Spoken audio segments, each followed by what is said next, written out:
So this next video is going to show you how to create product category menus for your WooCommerce website. So the first thing is to log into your WooCommerce, and once you're logged in, you'd want to hover over on appearance and then click on menus. So right on the menu page, we're going to start by creating a new menu, which is going to be the main WooCommerce menu for our e-commerce store. So just come right here and type in the name of the menu, and then you'd want to select header and create menu. Alright, so our primary navigation menu has been created, which is a new main menu we just did. So the next thing for us is to start adding the pages that will serve as the menu on our navigation, and then we start by adding some of the pages here. Alright, so but the main essence of the video is to actually show you how you can add product categories as menu on your WooCommerce website.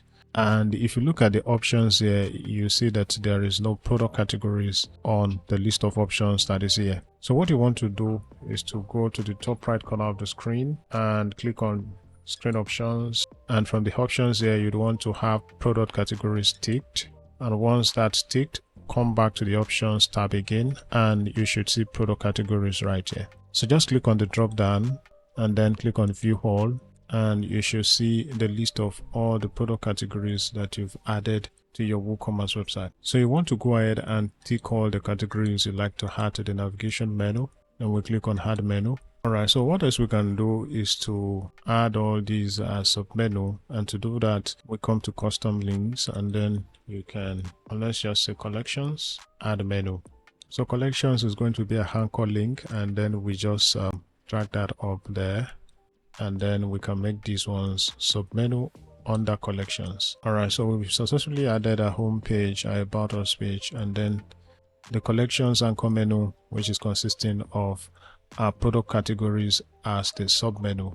So let's just add the contact page, probably my account page, and contact us page. So we just move the contact us page to be the last element on the navigation. So once that has been done, we go ahead and click on save menu. Alright, so and that way we have successfully created a navigation menu consisting of our product categories. So let's just look at the front end of the site and see how the menu is being displayed. Alright, so just come to, you can see right here we have the home page, we have the about us, we have the collections. As soon as you hover over on collections, it shows the submenu, which are our category pages right under collections. So guys, there you have it. That's how to create your navigation for your WooCommerce website consisting of your product categories. Thank you for watching the video. Kindly like and share, and also subscribe to my YouTube channel.